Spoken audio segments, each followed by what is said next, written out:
Welcome to No Risk No Story with myself, Costa, Michael and guests. On this podcast, I'll be giving out haircuts whilst having a meaningful conversation. As you can tell in the name, it's all about those that have taken risks, that they have a story to tell.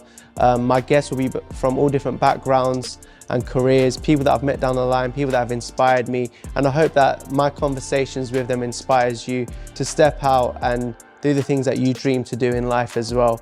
So enjoy and enjoy the rest of the podcast.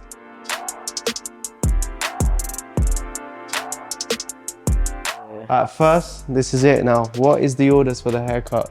Right, so I'm gonna go for a skin fade, so like Yes. 0 into like a 0.5 into like a 1. I Okay. can get like a low fade as well. Okay. What are we doing? Like a taper fade or like a low fade where it just drops down a bit? Whoa, I don't even know. What do you reckon's better? Tapers are nice. Yeah? Taper fade. It's like a small low zero. Yeah, so Like, yeah, it'll we'll look go cool. for that. You're the like professional. And then on top, are we gonna like chop it up a bit, or do you So, push it to the side? yeah, so it's still gonna go to the side, but obviously these like few little wispy bits here as well. Yeah, I'll sort that Let's out. get that all sorted as well. And then yeah, it's just gonna go to the side. Oh man, I'll take some weight out as well because you got Yeah. thick hair. Yeah. Yeah, man, we'll do a nice taper fade, bro. Yeah. Sweet. So we met Yeah. filming First Dates First date, so what's for that Channel now? 4 How long ago was that now? like a year ago. Literally coming up to a year, yeah. That was a mad experience. Yeah. Because Tell me, did they actually ever end up showing your so side? we've not aired yet, man, No. and I don't know what that's about because I feel like we've got a good story. But Yeah, 100%. And you guys were vibing as well. You were vibing good. could you tell, Yeah, 100%.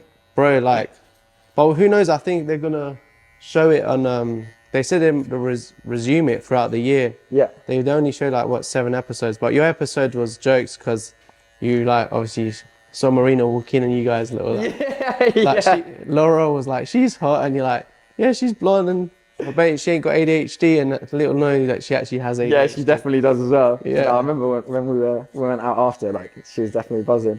And she was like, oh, so what's your type then? I was like, oh, you know, blonde hair, blue eyes. And I then was like- and then Marina walks in and I was just like, oh no. Dude. And she was like her over there. And I was just like, yeah, kind of. What's funny is that my type is brunettes, bro. And when I met Fred was like, he was like, do you mind if she's not brunette? And in my head I was like, oh gosh, I hope she's not ginger, man. Yeah. But then like, yeah, they gave me a blondie. So that is funny, man. Yeah. I just remember you having onion bhajis, bro. That was it. Onion bhajis? Yeah, I'm sure you had onion bhajis, Yeah, right? I think so, yeah, because I remember like we couldn't. I came to your table, we had steak and everything. You lot just had like these appetizers. I'm like, Yeah, because the waiter was just like, oh, let me do something for you. So I was just like, oh yeah, you can just let him like lead the way, sort of thing. And then yeah, and then I remember coming over to your table and you guys were like bouncing off of each other. not literally, but yeah. Yeah, almost. And then and yeah, that was when they called us out to the back. So Yeah, I remember that. yeah. That was a good experience. But yeah, tell me a bit about obviously you're one of 3 winners of the Traitors first season. First season of the Traitors, so they just had like season 2 come out as well. And I watched it, that was epic. Yeah. Harry done so well, don't Yeah, you he think? did. No, I was actually proud of him. I was actually like really proud of him, which is kind of like strange because obviously coming from like the first season, Yeah. I was thinking I want the faithfuls to win, but within a few episodes I was just like I actually want the Traitor to win, like as bad as it is. Because you was a faithful. Yeah, yourself, 100%. innit? And I knew how like heartbreaking it would be as well for the faithfuls when they find out that obviously like the Traitors won. But yeah, he just played like such a good game the whole way through. Yeah. He was like good at what he did. He like stuck to like good storylines and like he just played it well at the end of the day. So like I feel like he deserved it.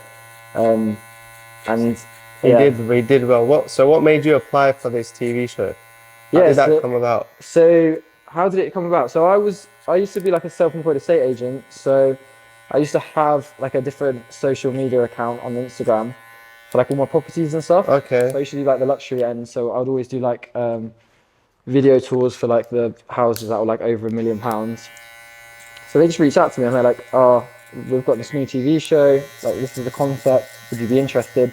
And at the time, I'd left that. Well, I didn't actually leave that job. I actually got scammed out of like £25,000. Oh wow. Yeah, so it was a lot. So you was like, how am I gonna make my money back? Exactly. So then I switched over to like recruiting within the office, and then like obviously like having like ADHD and stuff, I just couldn't sit still. And then after like 2 weeks, the guy said to me, it's just like, look, I know you'll do well in life, but this like job clearly isn't like for you, which we were both in agreement. So through that, I was just like, yeah, let me carry on doing these interviews with the Traitors. Went back to a estate agency, and then I actually found out, like I've actually never said this before, but I actually found out after like the 4th interview, because I told the guy, I basically was missed out on a house. It was like 1.5 million pounds. Jeez.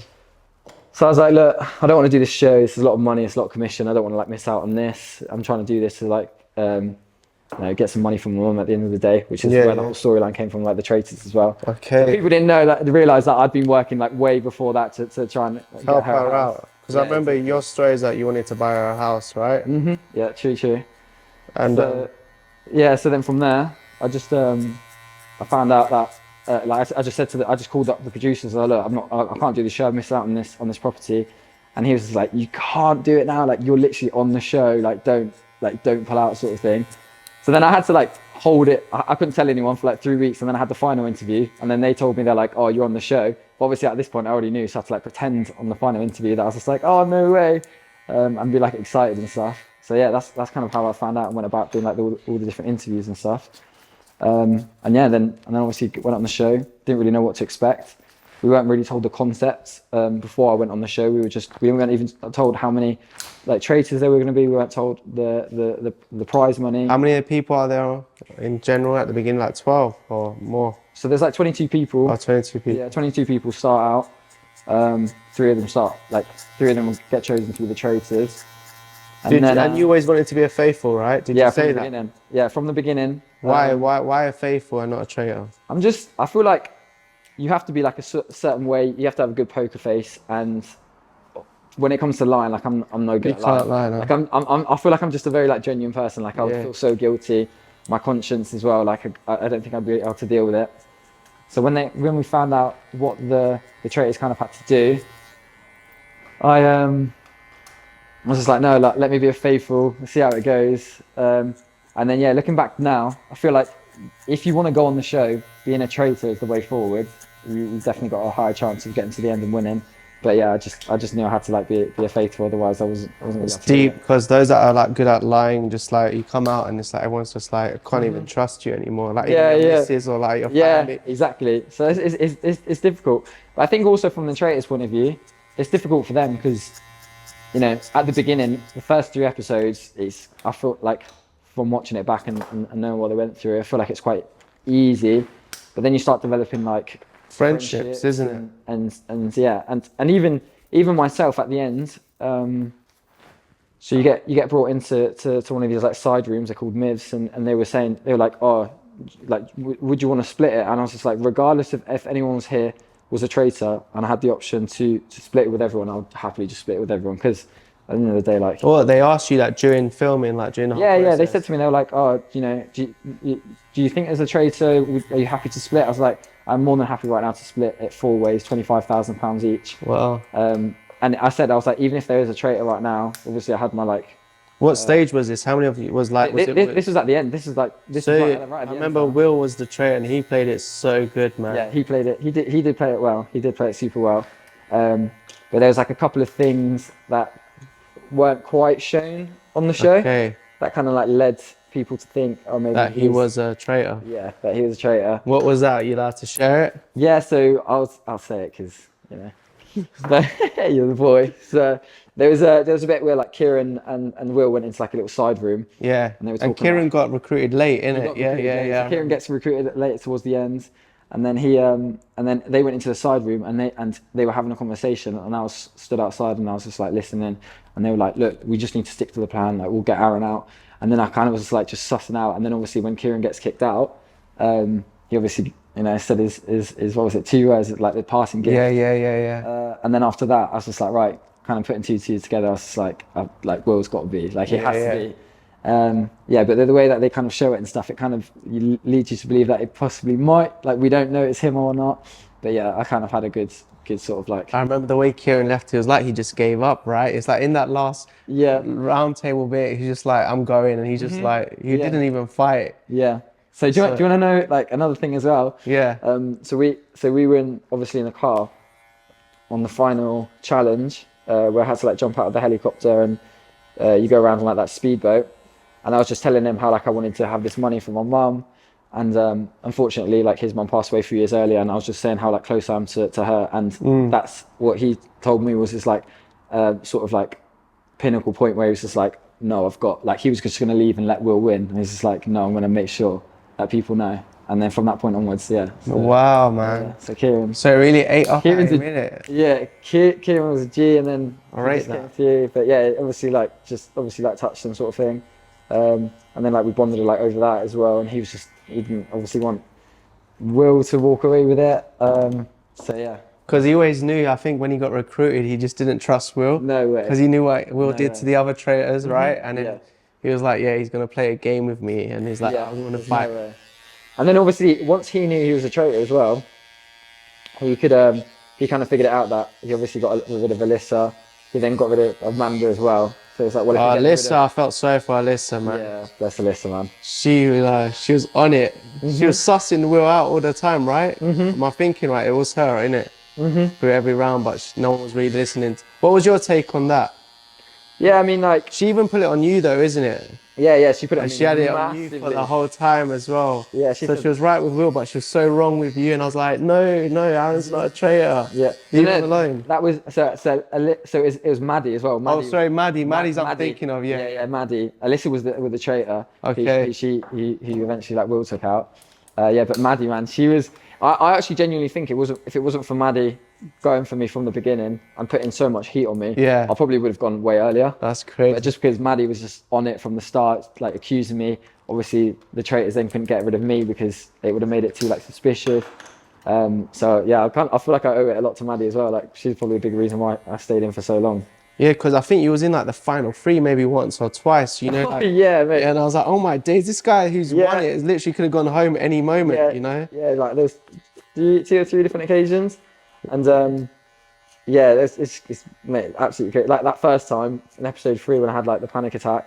I Yeah. was like, at that point I was just like, well, I'm a goner, but then I can take it. So What? How come that happened? Like, what led to the? Have you had a panic attack before? No, so that was kind of the strange thing during that sort of like that time when it was happening. Like I didn't realize what was going on, and like I've never had a panic attack before. But the only way like I can kind of describe it, I don't know whether you have or haven't.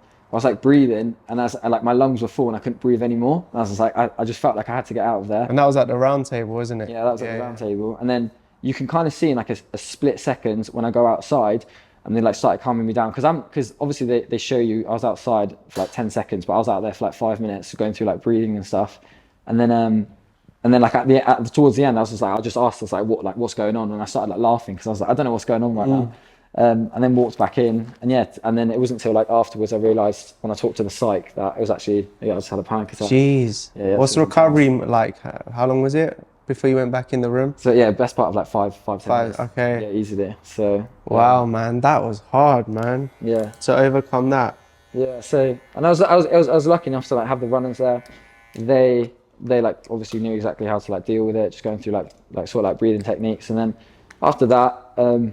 Yeah, obviously I still kind of didn't realise. And people didn't believe you had a panic attack. No, not at all. That's just so cruel, man. On episode 4, they were still accusing me, and I was thinking like they were saying like, I had like crocodile tears, and I was thinking like Jesus Christ. I was like, yeah, you should go up for the Oscars. Mate, I was like, I was like, God. Even then I was just so knackered. I was so tired. I was like, I couldn't even argue. I couldn't even like fight my point or anything like that. So I don't blame you, bro. Yeah, so I just kind of like let them give it to me, sort of thing, and then yeah, obviously then John sort of had his like little crocodile tear moment, as he would say. Yeah, and then he got up and walked out, and I was just there like, jeez. Like, so when he confronted you in the living room, was that after the panic attack or before? Yeah. So just after I had that like the moment where like I had a panic attack. Oh yeah. We then kind of like dispersed, and everyone kind of goes into like separate rooms, kind of like discusses exactly what was going on. And obviously like I just went for like a breather, and then Amanda and Faye and Matt came to like sort of like my like rescue, kind of like walking me through it. And then I don't know what came over me. I actually heard them in the next room like talking, and like usually I wouldn't ever like confront like situations like that. But I don't know what happened. I just went for it because I was just like, I'm not like having people like talking crap sort of thing. I just didn't really appreciate it. So then when I was like kind of having that like discussion with him, and he was accusing me of like lying and stuff, then that was like when I was just like he started like shouting sort of thing, and I was just like, what, why are you shouting? Yeah. And did you have a feeling that he was always a faithful or a traitor himself? I'd mate, this is the thing. You question everyone when you're in there, so you don't know. But I think a big thing is like that I tried not to do is accuse someone of being a traitor that I just didn't like. Yeah. Makes it personal. Otherwise. Yeah. I didn't want to make it personal. So that's exactly it. Yeah. That's Who made exactly it personal? You felt then? Like Quite a few, or not really? I mean, if you watch the American one, I feel like it's all personal. Like as soon as they don't like anyone, they just go in for them. literally. And then the next day, they're sweet with them, and they go. I think if else. we went on the Traitors American, they'll just think we're faithful. Yeah. Or maybe because always an English guy is a villain, right, in American movies. So maybe they think we're a traitor. Yeah, potentially. Yeah. I mean, this is what I'm like a little bit nervous about at the moment, because obviously going like in a few weeks' time. Yes. I don't even know if I'm allowed to say it or not yet. So you might have to cut this. All right. But tell me. Comes out before. But yeah, so You're looking to find love again, yeah? Yeah. Basically. Every dating show possible. Yeah. So first dates can do it. So now I'm going to be going on Love Island, the American version. That'll be in a few weeks' time. But it's obviously American, right? So they're going to be all American. Bro, they're going to love you, man. No, I don't know. Dude, I need to trim you up before you leave. Yeah, that's what I'm saying. I'm going to have this trim as I go onto the show. So I might have to come back before I go out there. Yeah, man. So you can sort me out again, 100%. How did that come about? They approached you? Yeah, so the American version of the Traitors is obviously like filmed in the same place, same castle. Oh, really? I didn't know that. Yeah. So if you watch the American one, it's in Scotland as well. Oh, yeah, they have a similar. Wow. Even like kind of similar challenges. Yeah. And then one of the producers was like, "Oh, why don't we get someone on the show like Aaron from season 1 of the Traitors in the UK version?" And then I think one of the producers said to me, they were like, "Oh, why don't we actually just see if Aaron could come on?"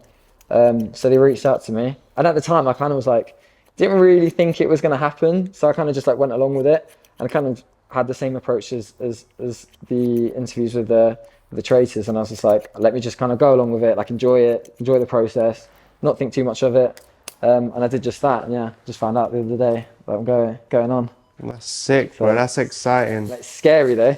So when it comes to women, you like blondes, right? Yeah, so I always say like blonde hair, blue eyes. It's your weakness, yeah? Your kryptonite. Yeah, I'll definitely say that's not my kryptonite. But then at the end of the day, like whenever you get to know someone, like their personality, obviously that can like change everything. Yeah. And if you look at my exes as well, like how many exes have you had? Like officially now, probably like I'd say 3 now. Oh, is it? Yeah. Fair enough. And the last 2, both brunette brown eyes. Yeah, brunette brown eyes. So it was only my first ex that was actually blonde hair and blue eyes. Wow. Yeah. But I can see myself from a reflection. It's looking good. Yes. Oh yeah, which reflection you're looking Is at? it right over there in the mirror? Is it? Yeah. Bro, you're looking good. smooth, mate. Let's go. So you literally gave her the winnings, or like, was it? Yeah. So I think it was £33,000. You didn't get anything you liked, like. No, I did. What did you get? What did you treat yourself to first thing? I did. I took back. Well, I gave her the 33 grand, and then I was like, "Oh, mum, can I just have 3 grand back? Because I want to go travelling." So, yeah. So she obviously gave us back the 3 grand, and then a couple of months later, I went off travelling, went all around Thailand for about 6 weeks, and that was kind of like my sort of like little getaway. Nice, bro. I like that. You get traveling, bro. Like, at least you didn't waste it on something materialistic that you get excited about and then it just dies down. Yeah, exactly. So no, I was happy with that, and then obviously after the travelling, jumped back into work again, got into yachting. So yeah, back on that grind again, trying to save up as much money, get at this house. So what about you? How long have you done like hairdressing for, or like barber? Bro, I've been doing this for like, it's 10 years now. 10 years? Yeah, man. I just turned 30, like. 30? Yeah. Wait, no way, I didn't think you're 30. I appreciate that, I thought man. it was like my age. No, I just turned 30 1st of March. No way. Yeah, which I share the same birthday as JB, funny enough. No way. Happy birthday for them. I'm fairly sure I wish you happy birthday anyway, but... Cheers, man. Do you remember I sent you that little video? Oh yeah, you did, bro. Yeah. Marina Yeah. sweet that. Oh, bro, appreciate that. That brought a smile to my face, man. Yeah. She's like, "Oh, can you sort this thing out?" I was like, "Yeah, of course." I was like, doing 60 nowadays on the boat. And I was like, I must have looked shattered. And I was just like, Dude, it was fine. Yeah. It was so nice because like she surprise tripped me to Morocco as well. No way. Yeah, so I didn't know where I was going, and she was like, somewhere you've never been before, and I've travelled quite a bit. So she said we leave like 8:10 in the morning. Yeah. So when you go to the airport, like just don't look at those like time boards. Yeah. So I remember I went to get us food and by accident I caught eye at like 8:10 boarding and it's like Naples. And I was like, oh, I'm going Naples. I've never been Naples. So we were now boarding the flight and the sign on the airplane bit was like Agadir. And I'm like, where the frick is Agadir? I'm like, this sounds like it's a made up word, man. And I'm looking at all the people like what nationality they look like. Italian. So we're lining up. I'm like, where are you taking me? What's Agadir? And then I asked the guy and he was like, brother, you don't know Morocco? Agadir. No I was like, oh, we're going Morocco. Lovely. That's sick. That's so sick. So I was like, sick. So you must have been seeing each other for what? Best part of like 9 months now?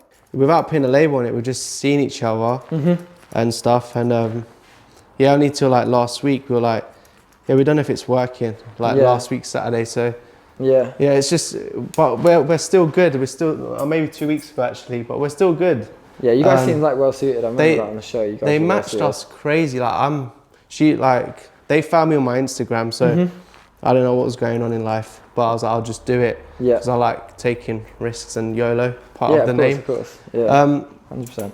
But they matched us because like, for me, like my faith is really important. So I want to meet someone that's like a Christian and like has strong core values as me, but also I love like fashion and I love creativity and like we both want to do like our own stuff in life and both actually want to live in America.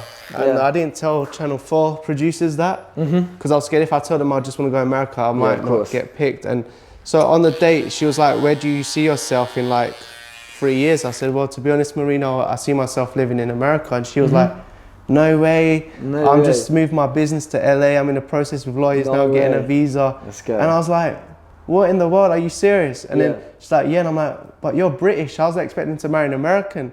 So all right, then I'll be with you for your visa, no problem. I didn't say that to her, but I was like, yeah, like you're just crazy. Let's go. And I just got my B1, B2 visa like last year as well, where I'm allowed 6 months at a time, up to 10 years.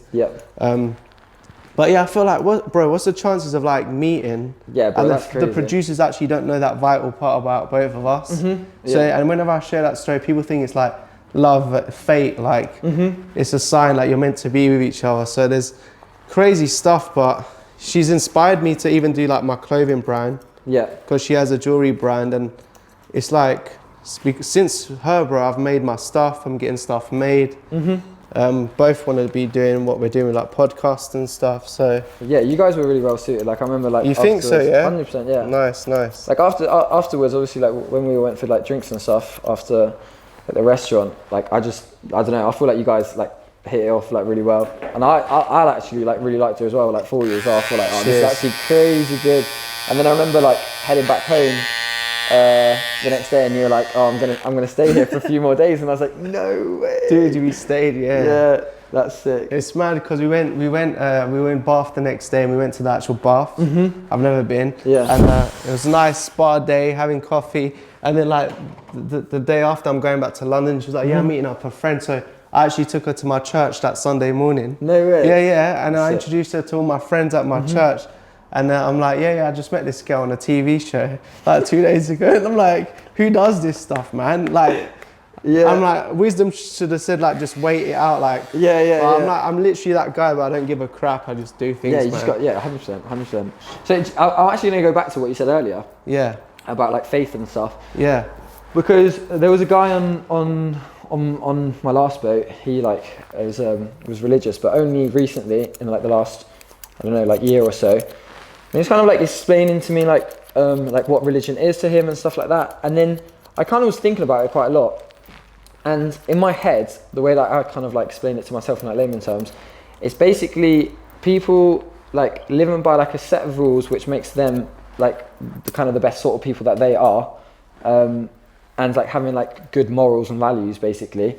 And then the more that I was thinking about it, I don't think I believe in like God or anything, but I think when it comes to like the morals and the values and stuff like that, like I actually like shared quite a lot of what like he was like telling me as well. He was a Christian guy. Yeah, okay. Christian. And, and he was, and the way he's kind of explaining it and stuff, it actually like really got me thinking. And I was just like, I don't know about the God side, but in terms of like the morals and the values and how you like treat people and how like you like respect people and stuff like that, I actually like really like kind of like it makes more sense. Yeah, it makes like a lot of sense. And then when you kind of like break it down like that, I was thinking like it's actually like a really good thing to sort of like believe in. So like, I enjoyed it. I find that there's two questions I feel like most people discover and want to know. The most two important questions is like what's your purpose or why you're here? Yeah. And what happens after you die? Yeah. And like they are big questions, but when you discover those two things, everything makes sense. Yeah. Because for me, it's like I was raised in a Christian home. My mum was very like strong believer in God and Jesus and stuff. And she used to drag me to church, and I hated church. Yeah. Because I'm a football fan, and the weekends were football. Yeah. And I remember like, it was just boring, man. I was like, I don't want to be here. But when I was like 16, 17, I think you mature a bit, and I think that's like an average age where people want to discover who they are and what they want to do in life. And I remember just like going to college, like, what do I do? Do I pursue art and design or what else? And I remember just praying on a Tuesday night. I remember everything detailed. And I was like, God, I believe you're real, but I need help in my life. I don't know what I'm doing. And there was this like inclination where just like Sundays come in, just go to church. So I was like, all right, forget football. It was Arsenal at the time, and they were doing all right, but then they started not doing well. So I was like, I want to go to church. I went to church, and it was this church that I was brought up in, and everyone's like, oh, you've grown so much and blah, blah, blah. And this woman come to me, bro, I swear to you, like this woman, I've never met her in my life. And she says, young man, I just want to share this word with you. And I was like, yeah, what is it? She said, I feel like God is just want to tell you that, you don't have to worry what you're going to do next, and that he's got your plans in your life, and just trust him and blah, blah, blah, blah. And everything she's saying is like she heard me on Tuesday. Yeah. Like, bro, literally pinpoint everything. And I was shocked. I'm like, what in the world? Are you like serious? And she's like, yeah, I just wanted to share that encouragement. I was like, you've really blessed me. And I was like, I went home and I felt, God, you heard me. Like, I don't know who this woman is, but you've just answered me. And then I got connected with like the youth ministry there. Like my mum's friend was like this guy that was into drugs, and he was like bad growing up, and he became a Christian a year before me. And now he's like leading the youth there, and he was like, yeah, come to our service. And he was cool. And I remember just being young, and I was like, I've never met a Christian that's cool. Yeah. Like that is actually like, could be with like the young generation, but also like be serious about God. So I started getting plugged in, and I realized that my life has actually got a purpose. It's like, I'm here for a reason. I do not believe in like coincidence. For me, there's no, that is, the chance of things happening is like, it's crazy. So I believe that we're here because if you think like you're here for a purpose, it puts things into perspective. So if I'm here for a purpose, I'm not here by accident. Even if your parents made you by accident, you're still not here by accident. Because I believe in that God formed us in our mother's wombs. That's what the Bible said. So it's like, if I was to say to you, Aaron, now, like, what do you feel is your purpose in life? What is the first thing that comes to your mind? Yeah, I see that. This is what I've been like asking myself like recently, and I think it like at the moment it's like just like supporting like my family and stuff, and like helping them out as much as possible. And the reason I actually started asking myself, so this is crazy that you said about the purpose thing. I saw this documentary on Netflix. It's like well worth watching. It's called like Blue Zone. Okay. And they just basically like pinpointed like 5 different areas in the world where people would live to an average age of like over 100. And when they went there and like discovered like there was like 5 different areas, most of the time all these different like zones had something like in common. Yeah. And it was something like, one was like nutrition, was health, was having like healthy relationships around you, so like good like family and friend network. I can't remember the fifth one, but and then the 4th one was like, what's your purpose in life? And the people that had a purpose, or like were just a lot happier and would live a lot happier, and obviously like would live to this average age of 100. And there's this small island in China, and when you first go to the hospital, if you have any problems, they'll ask you first, what's your name, what's your address, and then the 3rd thing is like, what's your purpose in life? Yeah. And that's what they ask you. And they've really like push it on people to have like a purpose, and that means you'll have a healthier life, and you'll get you'll live to be like older and stuff. And then since I like watched that, then I started like asking myself, oh, what actually like is like my purpose. And then it's crazy because the guy's name was called George. He was a Christian on the last boat, and he talked about it as well. And I was like, God, this purpose thing keeps coming up over and over again. And I was like, right, I need to start like finding out what actually is my purpose. And I think at the moment it is just to like support my family, get this house for mum, help them out first. My brother's just got into a new job, so like anything that I can do to like sort of support him. It's kind of like what I want right now. So that's really good. Yeah, it's crazy. It's crazy. Like this word just keeps popping up, and the fact that you just said it then, like about the purpose, I'm like, this is. Well, I'm massive on this. I feel like if people would realise why they were created in the first place and like what they're here for, it changes everything. So like if you fulfilled all these things that are on your heart, like your mum got the dream home and you've helped so many people, then. It's like you have to ask the question then what else would be fulfilling to you. It's like it's good morals, like it's normal to like want to bless family and become like the best version. And you know, it's like there's this story in the Bible that comes to, it's like this, you know, you've heard the story of like Joseph and the multicolored dream coat. Have you heard that growing up? I've actually not heard of it. No. Okay, so there's like even like a musical about it. But there was this like this kid from like a big family. I don't know, he had like 12 brothers and that, and he was like the dad's favorite, but the brothers they didn't like it because like they were jealous of him. So they sold their brother into slavery. Oh crap. And they made out to their dad that he got murdered.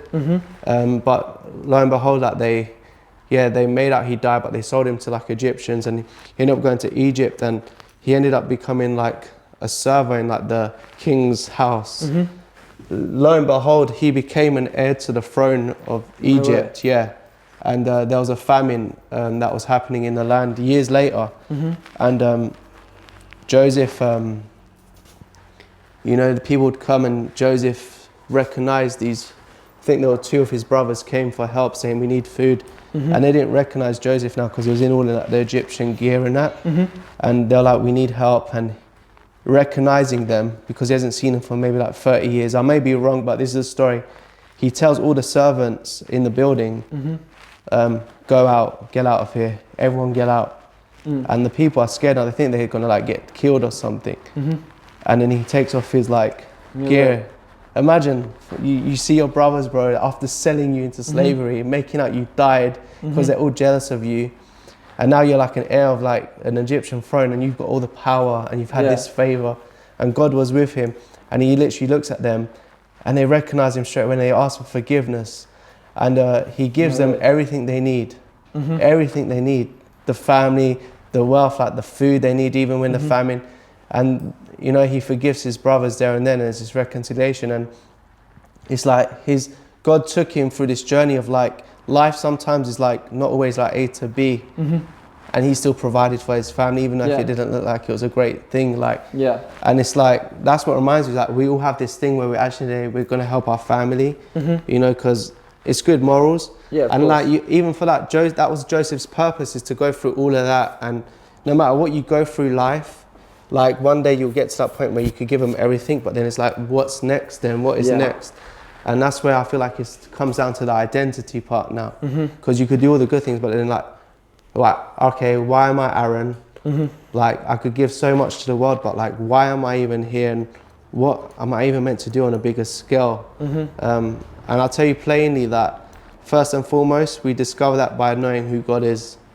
And you might have questions and you might be like agnostic, like, I don't know if there's a God or whatnot, but you don't know if you don't ask, and if you don't seek, and if you don't knock on the door, like things will happen. God will show himself. And when you realize that, it's like a puzzle coming together in life. Like you keep hearing this word purpose, and I don't believe it's like coincidence, but it's for you to discover. Yeah, definitely. But just like to tell you that like the Christian faith is just different from for someone that travels so well, and you're in Asia and you meet with so many different people, and like you're going to where like Fiji next, like there's so many religions out there, so many of like people's truths, quotation marks, but there could only be one truth if you think about it. You can't have like, I can't get you like a pack of, say, M&Ms, and one's from Aldi and one's like got that actual M&M and one's from like Tesco's M&Ms, and I nut it out.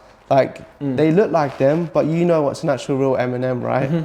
Yeah. You know, like, No, there's so many religions out there, Yeah. and they're all similar, but only one could be true. It's like, you can't have many truths because there's no such thing. It's being in the Traitors, man. It's like you're either a faithful or you're a traitor. You can't be half traitor, half faithful.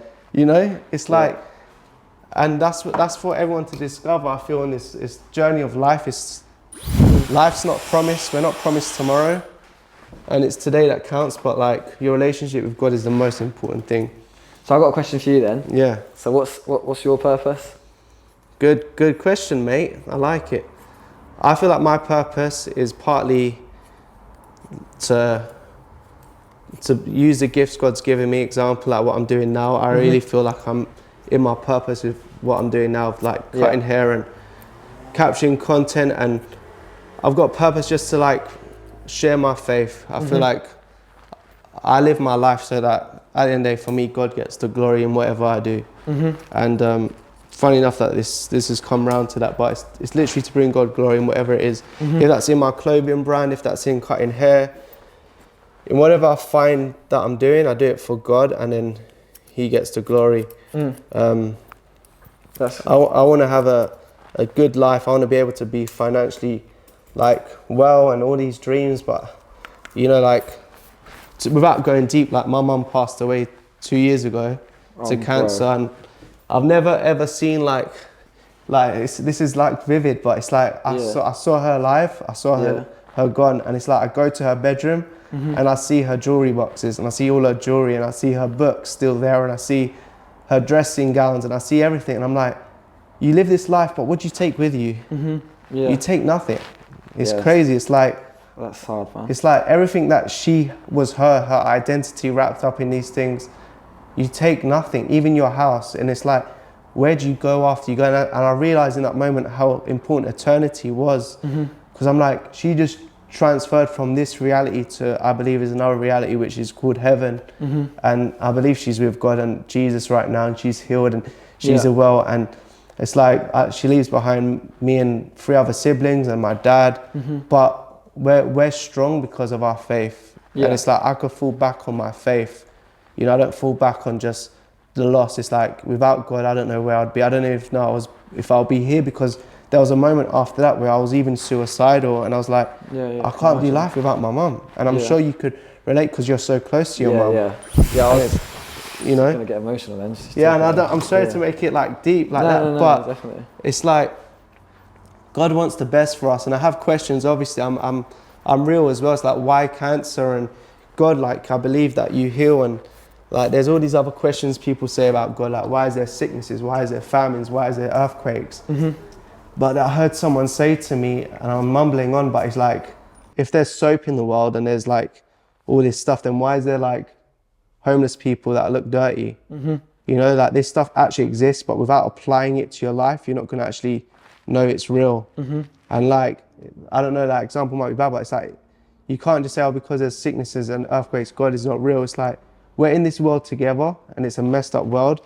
And you see it more even when you travel at different cultures, but I feel like everyone has this longing to know who they are and want world peace and want all this, but the only resolution to it is Jesus for me. It's like, until people acknowledge that, you know, Jesus is coming back, He died on the cross for our sins, and He's the like the answer to man's greatest needs, then we're never gonna be where we're at.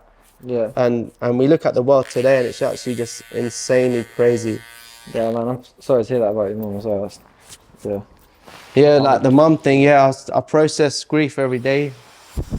It's not easy, but like, partly to answer that, partly my purpose is to live on her legacy. I like you know, I don't want to like fail her. I want her to be like, you know, she believed in me, she believed in my dreams, she pushed me to like do what you want to do, Costa, like go and live life. And it's crazy, man. It's actually crazy.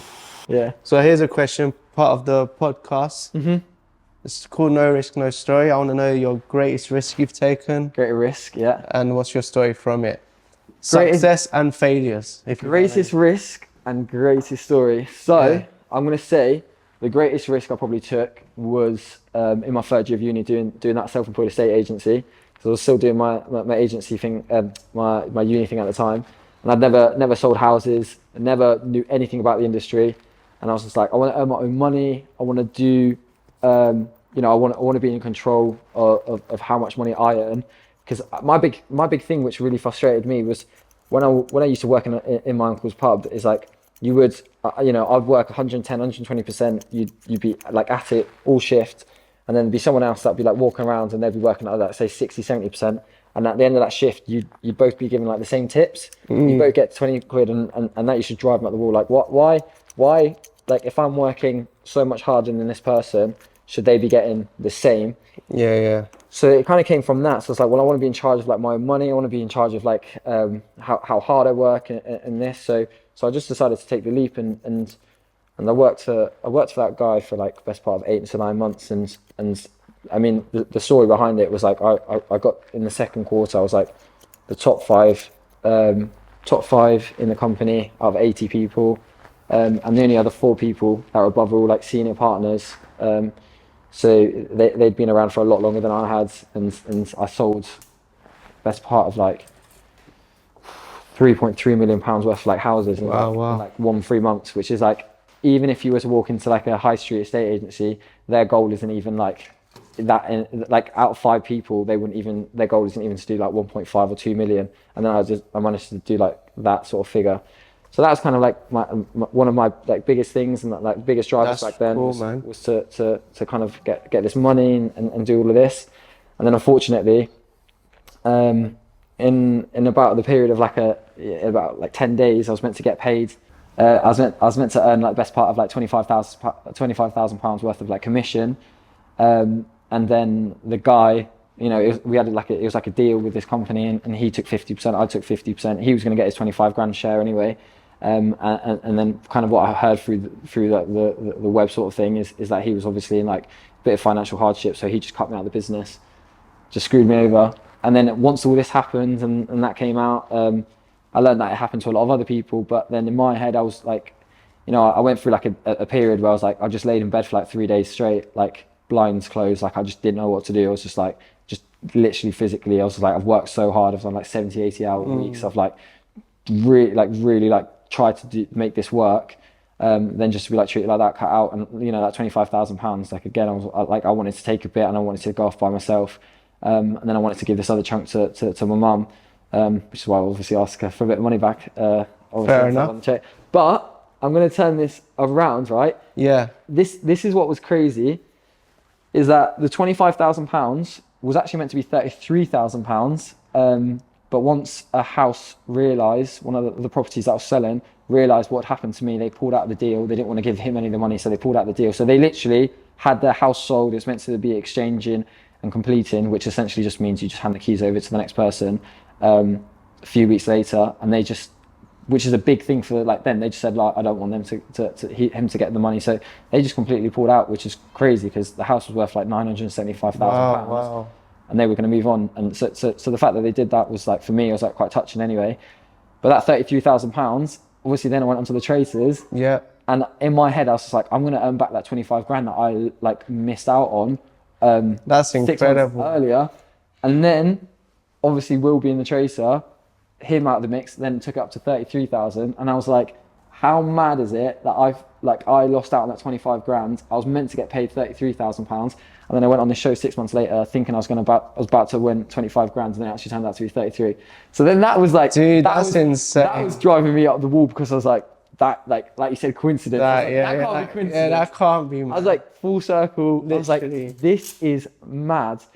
And then when obviously the show went out, a couple of the guys from the agency, they messaged me and they're like, I was like, bro, this, like the fact that this has happened to you just like shows like one of the girls was like, you're such a good person, like you deserve that money. So the fact that you've earned that money, I'm so happy for you and all this. There, like thinking, what is that? Like that is crazy. Like just to think that money did like a full circle thing, and then I earned that money back, and I was just like, man, there's got to be something like. I hear you. I was like, what is that about? Like that's just nuts. Like just them two figures, and I was just like, yeah. I'm glad that worked out, bro. Yeah, that ain't an everyday story, I'll tell you that. Yeah. So to answer your question, I guess like kind of like my biggest risk was doing that, and then that was a big failure, and then I learned a lot doing that job because I essentially like ran it myself, like every step of the way from beginning to end of even trying to find this property in the first place, convincing them to sell with me, selling the property, taking them through the whole process.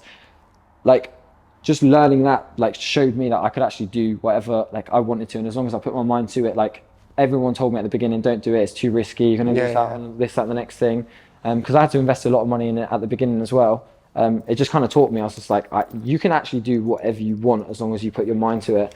So like now I just everything that I approach, I think there's like a process, and people think that you're going to get things overnight, and when you don't get it overnight, you're like just to give up. But I can't think understanding that process and understanding that you just have to keep grinding. I always say it's a rule of 3. Whatever you think you have to do, times that by 3, and that's what you actually have to do. So yeah, so I just think now whatever I do in life, if I always think that it's difficult, I was like, you just need to work super hard towards it and just keep going, because eventually it will happen. And then yeah, I think that's kind of the biggest. Awesome, I like that one. Yeah. So that's from what I took from that whole kind of journey. There you go, and you got your reward at the end of the day. Yeah, taking those risks, and then man. full circle. There And then also, what's crazy about it is I would have never gone on the Traitors if I never did that social media account to do the video tours around the properties.